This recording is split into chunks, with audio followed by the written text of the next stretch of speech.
Hej och välkommen till vår podd om svenska. Kul att du är med idag igen. Idag pratar vi om ett ämne som nästan alla känner igen när de lär sig språk. Motivation. Ja, det känner jag väl igen.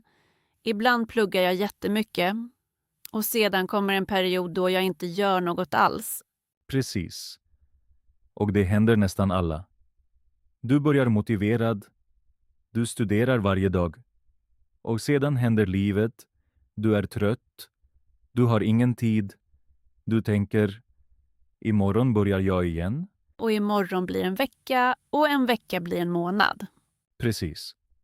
Och då kommer den värsta känslan. Du skäms för att du slutade. Och skammen gör det ännu svårare att börja igen. Det känner jag verkligen nu. Just därför pratar vi om det idag. Inte för att säga att du måste göra mer, utan för att visa hur du verkligen förstår motivation och använder den. De flesta har en fel bild av motivation. De tror att motivation är en känsla. Antingen har du den eller inte. Ja, så tänker jag också. Och där ligger problemet. Motivation är inte en känsla som bara kommer. Motivation är något du bygger. Steg för steg. Det låter annorlunda än jag alltid har tänkt. Precis. Och det ändrar vi idag. Du lär dig hur du verkligen håller i.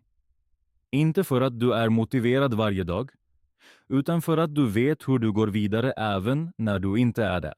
Innan vi börjar, en kort sak. Vi har skrivit vår första bok. Den handlar om korta berättelser från vardagen i Sverige.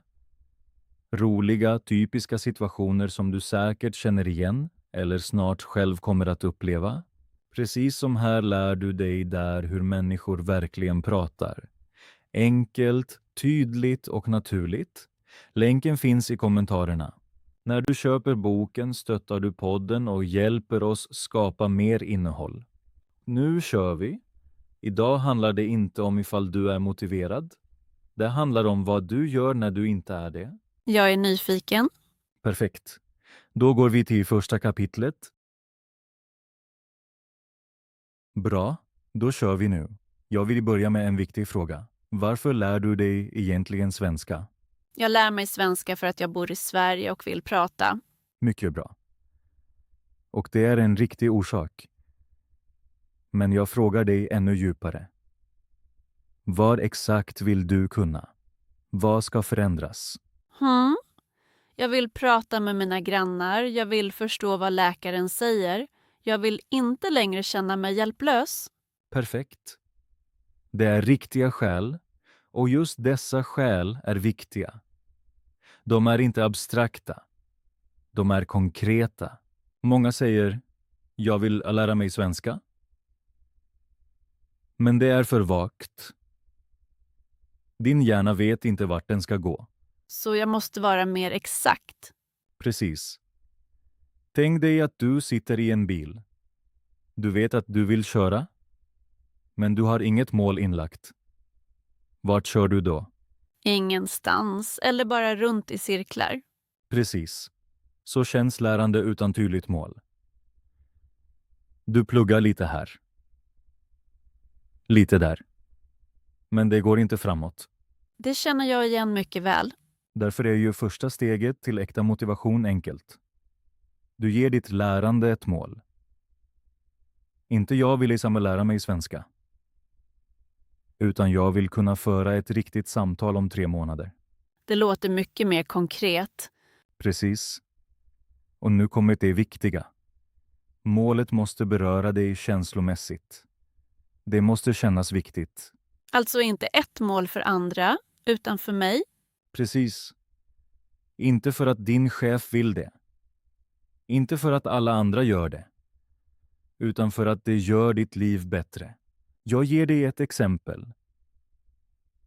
Föreställ dig att du står hos läkaren. Läkaren förklarar något viktigt. Och du förstår inte ett ord. Det är en hemsk känsla. Precis. Föreställ dig nu motsatsen. Du förstår allt. Du kan fråga. Du kan svara.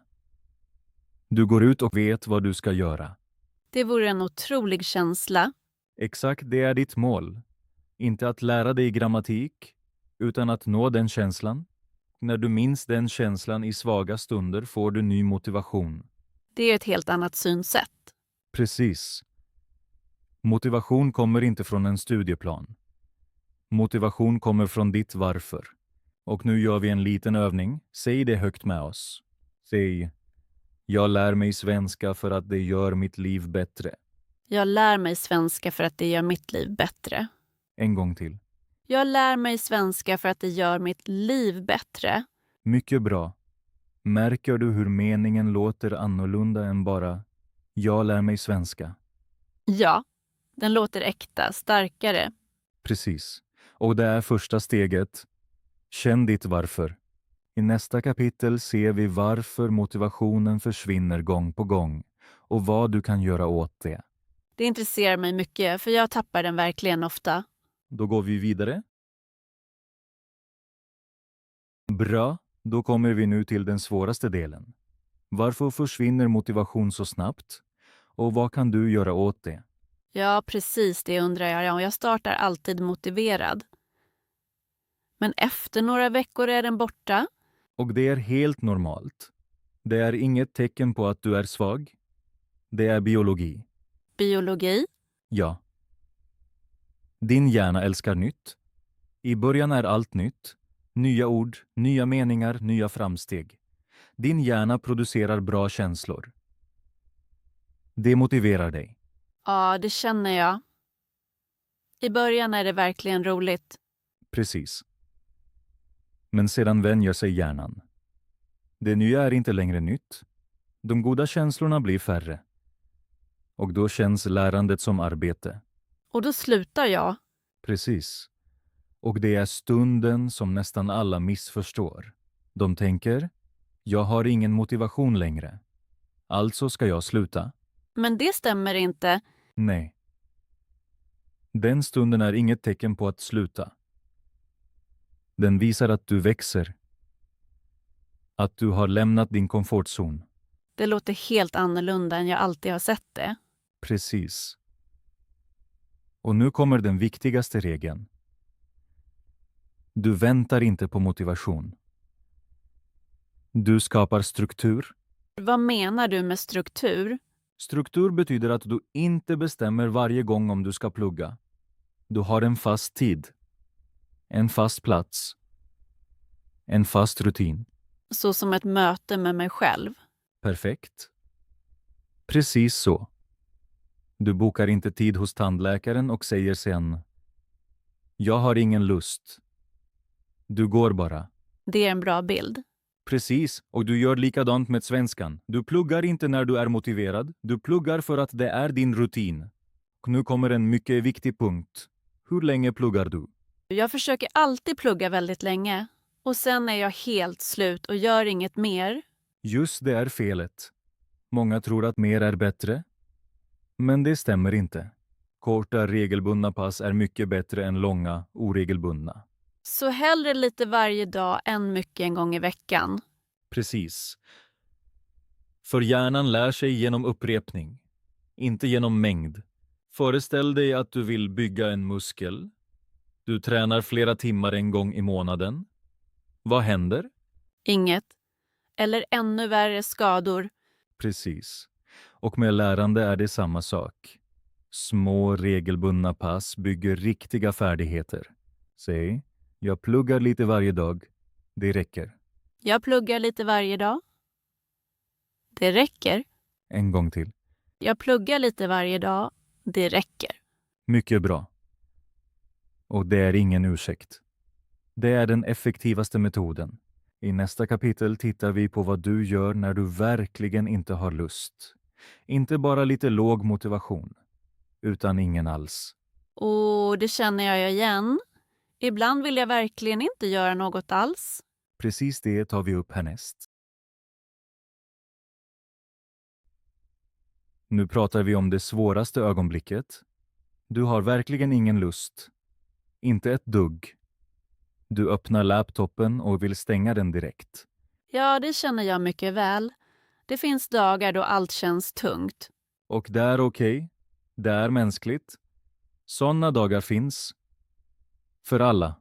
Men det finns en skillnad mellan en dålig dag och en dålig månad. Vad menar du med det? En dålig dag har alla. Men när en dålig dag blir en vecka och en vecka blir en månad, då faller rutinen. Och då mår jag dåligt över det. Precis. Och den dåliga känslan gör det ännu svårare att börja igen. Det är en cirkel. Hur tar man sig ur det? Med en enda mening. Bara en mening. Vad menar du? När du verkligen inte har lust säger du till dig själv: jag gör bara en sak idag. Bara en. Bara en sak. Precis. Inte plugga en timme. Inte ett helt kapitel. Bara en sak. Till exempel: jag lyssnar på en kort podd. Jag läser en mening högt. Jag skriver upp ett ord. Det låter nästan för enkelt. Precis. Och det är poängen. Det ska vara enkelt. För ditt mål den dagen är inte framsteg. Ditt mål är att inte sluta. Alltså behålla rutinen. Perfekt. Just det. En liten sak är bättre än inget. Och inget är det farligaste. För då blir pausen bara längre. Precis. Och nu kommer en viktig punkt till. Förlåt dig själv. Det är lättare sagt än gjort. Jag vet. Men lyssna. Har du inte pluggat på en vecka kan du inte ändra det. Veckan är borta. Men du kan börja om idag. Utan skam. Utan skam. För skam blockerar dig. Den gör det svårare, inte lättare. Tänk dig att du snubblar när du springer. Du faller. Vad gör du? Jag reser mig och springer vidare. Precis. Du ligger inte kvar på marken och skäller på dig. Du reser dig. Det är en bra bild. Och med lärande är det samma sak. Du slutade. Okej. Du börjar igen. Det är allt. Säg, jag börjar om idag. Utan press. Jag börjar om idag. Utan press. En gång till. Jag börjar om idag. Utan press. Mycket bra. Det är en stark mening. Kom ihåg den. Och en sista tanke för detta kapitel. Jämför dig inte med andra. Ja, det gör jag tyvärr ofta. Det är väldigt mänskligt. Men det är också skadligt. För alla lär sig olika. Alla har olika villkor. Olika tider. Olika förutsättningar. Jag ser ibland människor som lär sig så snabbt och tänker att jag är för långsam. Och det är fel. Du är inte för långsam. Du är på din väg. Säg: jag är på min väg. Jag är på min väg. Mycket bra, det är sanningen. Nästa kapitel visar jag hur du ser framsteg, även när du tror att inget händer. Och det intresserar mig. Jag känner ofta att jag står still. Då går vi vidare. Bra. Nu kommer vi till en punkt som är frustrerande för många som lär sig. Du pluggar. Du gör något varje dag. Men du ser inga framsteg. Ja, det är en hemsk känsla. Du arbetar och ändå känns det som om du inte blir bättre. Och det är en lögn som din känsla berättar. En lögn. Ja. För framsteg sker alltid. Men de är ofta osynliga. Vad menar du med det? Tänk dig att du planterar ett frö. Du vattnar det varje dag. Varje dag ser du inget. Inget. Inget. Och sen, en dag, kommer något upp. Men hela tiden har något hänt. Under jorden. Precis. Och med lärande är det samma. Du gör framsteg som du ännu inte ser. Kopplingar i hjärnan växer. Ditt öra vänjer sig vid ljudet. Din mun lär sig nya rörelser. Men hur ser jag det om jag inte känner det? Du gör det synligt. Du skriver ned det. Skriva ned? Precis. En enkel lärda bok. Inte komplicerad, bara några meningar per dag. Till exempel, idag lärde jag en ny mening. Idag förstod jag vad någon sa. Idag presenterade jag mig på svenska. Det låter väldigt enkelt. Och det är poängen. Det ska vara enkelt. När du läser efter en månad ser du hur mycket du gjort. Det skulle verkligen hjälpa mig. Precis. Vår hjärna minns felen bättre än framgångarna. Det är naturligt. Därför känns det som att jag aldrig är bra nog. Precis. Men om du skriver ner det som gick bra, kämpar du mot den effekten. Och en sak till. 4 små framgångar. Det känns ibland fånigt. Jag vet. Men det är inte fånigt. Det är nödvändigt. Din hjärna behöver positiva signaler för att fortsätta. Om du idag sa en mening på svenska som du inte kunde förra veckan. Det är en framgång. Även om det bara är en mening. Speciellt då. För av en mening blir 2. Av 2 blir 10. Säg, jag gör framsteg varje dag. Även om jag inte ser dem. Jag gör framsteg varje dag. Även om jag inte ser dem. En gång till. Jag gör framsteg varje dag. Även om jag inte ser dem. Mycket bra. Nu en sista tanke för det här kapitlet. Jämför dig bara med dig själv. Inte med nivån från igår. Utan med nivån från för en månad sedan. Det är en stor skillnad. Precis. Från igår till idag ser du inget. Men från förra månaden till nu ser du allt. Det ger mig verkligen ett annat perspektiv. Det är målet. En ärligare och vänligare syn på din egen väg. I nästa kapitel tittar vi på hur du bygger in svenska i din vardag. Det är den riktiga hemligheten för långsiktig motivation. Jag är nyfiken. Jag tycker ofta det är svårt att hitta tid. Precis det handlar nästa del om. Bra. Nu kommer vi till det sista stora ämnet. Hur bygger du in svenska i din vardag? För det är den verkliga nyckeln till långsiktig motivation. Ja, jag tänker ofta att jag inte har tid att studera. Dagen är full. Och det är en mycket vanlig känsla. Men jag säger dig nu något viktigt. Lärande behöver inte extra tid. Hur menar du det? Ditt liv är fullt av stunder som du redan har. Och de stunderna kan du använda för svenska. Till exempel. På morgonen vid frukosten. Du lyssnar på en svensk podd istället för musik. På väg till jobbet. Du hör svenska fraser och upprepar dem högt. När du lagar mat. Du beskriver högt vad du gör. På svenska. Jag lagar pasta, jag skär grönsaker, jag häller i salt. Perfekt. Precis så. Du lär och lever samtidigt. Det känns mycket lättare än att sätta sig ned och plugga. Precis. Och det är skillnaden mellan att lära och att integrera. Lära känns som arbete. Integrera känns som liv. Det är en fin skillnad. Och en viktig sak till. Du kan ställa om din omgivning till svenska. Vad menar du med det? Din telefon på svenska, dina appar på svenska, nyheterna på svenska. Inte allt på en gång, men steg för steg. Det skulle verkligen tvinga min hjärna att använda svenska. Precis.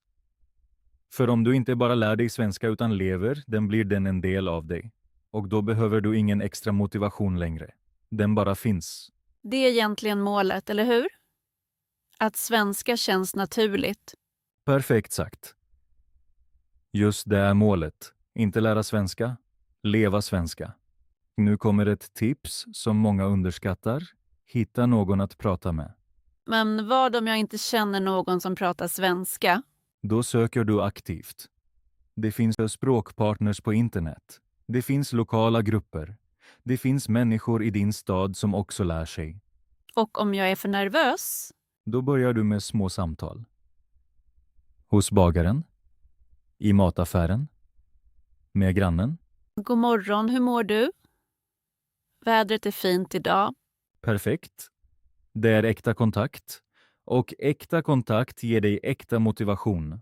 För när du ser att svenskan fungerar, att någon förstår dig, att du kan skapa kontakt, då vill du ha mer. Det är en mycket naturlig drivkraft. Precis. Och den starkaste drivkraften som finns. Och en sista sak. Om du vill komma framåt på ett strukturerat sätt, om du inte vill studera ensam utan bli guidad, titta då på vårt språklärarprogram. Där jobbar vi exakt med dessa stunder. Hur du håller i, hur du pratar, hur du verkligen får in svenska i ditt liv. Länken finns i kommentarerna. Det låter som precis det många behöver. Precis. Och nu går vi till avslutningen av detta avsnitt. Jag är redo. Då går vi till slutet. Bra. Nu är vi vid slutet av detta avsnitt. Jag vill sammanfatta allt tydligt en gång till. Idag fanns det verkligen mycket innehåll. Ja, jag har lärt mig svenska idag och samtidigt mycket om mig själv. Precis. Motivation handlar inte bara om språk. Det handlar om hela ditt liv. Låt oss sammanfatta. I första delen talade vi om varför. Ditt mål måste vara konkret. Inte jag vill lära mig svenska, utan jag vill förstå läkaren. Jag vill prata med mina grannar.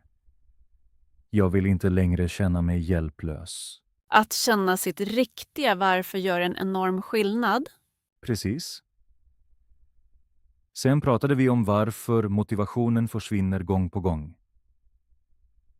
Inte för att du är svag, utan för att din hjärna fungerar så. Därför behöver du inte motivation. Du behöver rutin. Små pass varje dag. Det räcker. Precis.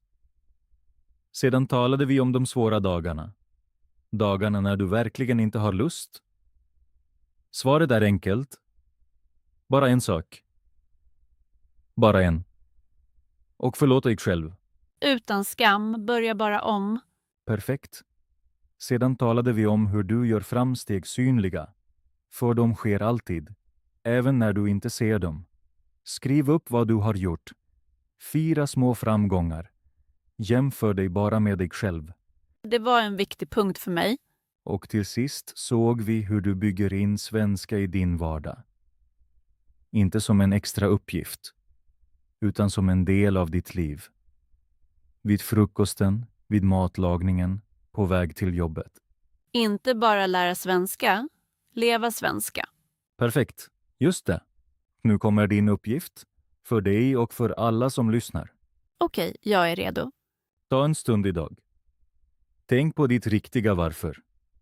Varför lär du dig svenska? Inte det allmänna svaret. Det äkta svaret. Och välj sedan en liten sak som du kan göra på svenska idag. Bara en. Väldigt liten. Det kan jag göra. Mycket bra. Och skriv det sen i kommentarerna. Ditt varför. Eller den lilla saken du gjorde idag. Så ser vi att du verkligen är med. Och en andra kan lära av dig och få inspiration. Ja, det motiverar verkligen när man ser att andra också håller i. Precis. Lärande är ingen solosport. Det sker också i utbyte. Och en sista sak. Om du verkligen vill prata svenska. Om du inte bara vill lära ord, utan verkligen prata. I riktiga situationer. Med riktiga människor. Titta då på vårt språklärarprogram. Vi visar dig exakt hur du håller i. Och hur du integrerar svenska i ditt liv. Länken finns i kommentarerna. Det låter som nästa steg. Precis. Tack för att du var med idag. Kom ihåg. Du behöver inte motivation varje dag. Du behöver bara ett steg. Varje dag. Tack Per. Det var verkligen hjälpsamt och motiverande idag. Så gärna. Vi hörs nästa gång. Till nästa gång. Hej då.